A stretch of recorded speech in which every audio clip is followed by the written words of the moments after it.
Given the threat of climate change, governments and people around the world have been turning to electrification and other means of reducing greenhouse gas emissions. Hydrogen fuel as a solution has been seen as unattainable due to a number of reasons relating to inefficiencies around production of hydrogen, transportation of hydrogen, and converting hydrogen into fuel. Tēnā koutou katoa, ko Robbie tōku ingoa.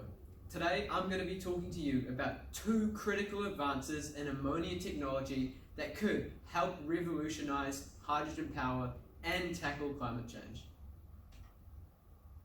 We all know the harmful impacts climate change is already having on the planet.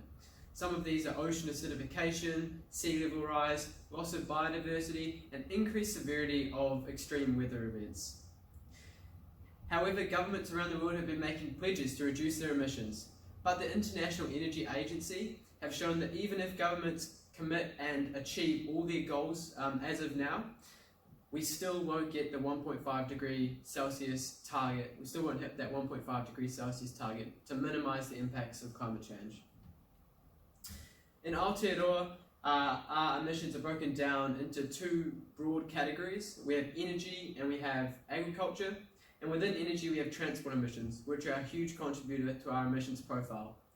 Now we can see on the left is a graph that tracks transport emissions through time and the breakdown of transport emissions.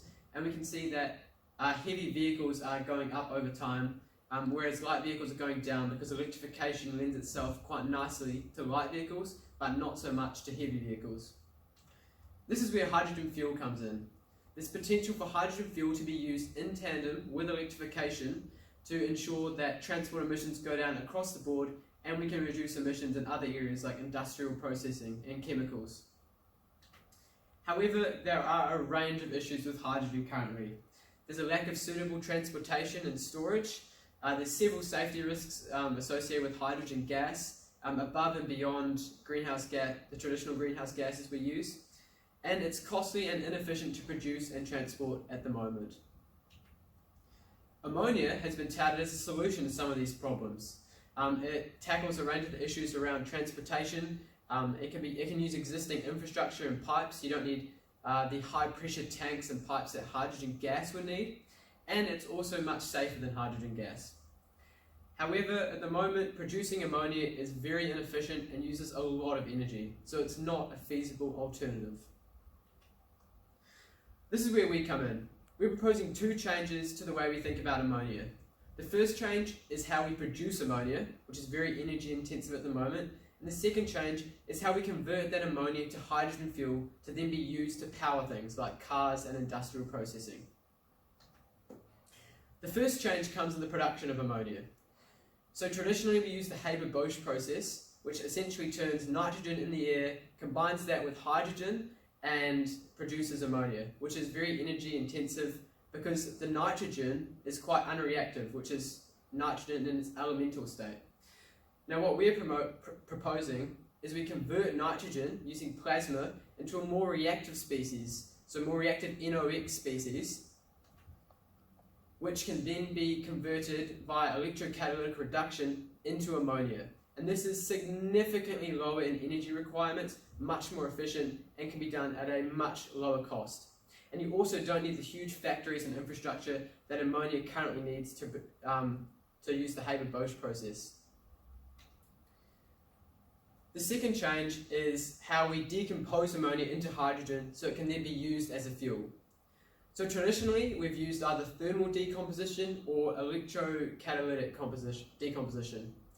However, alone, both of these processes are inefficient and haven't been feasible, and lots of trials have shown this. Our approach utilises both of them in the same cell.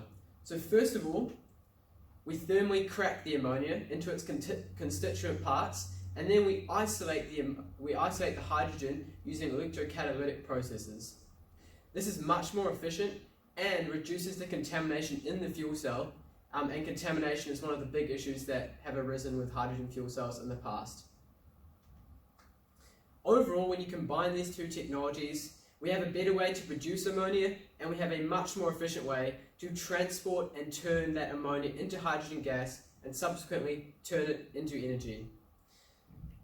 These can have these new processes can have a huge benefit to the environment, to our economy, creating jobs, and also tackling climate change and creating positive outcomes for all New Zealanders and the environment. It also aligns with the New Zealand Transport Agency's green hydrogen vision and their green hydrogen goals, and there's clearly an appetite from the New Zealand government and the New Zealand people for hydrogen, and there's a clear demand for that as well. And finally, it aligns very well with Mātauranga Māori and Mātauranga Māori principles. In essence, you start with air and you finish with air. It's a very circular and holistic process, and something that Māori and iwi and tangata whenua can lend their knowledge to and help drive forward. Overall, this is a great opportunity for New Zealand to lead the way in the hydrogen revolution by adopting these two new ammonia technologies and helping fight the battle against climate change. Thank you.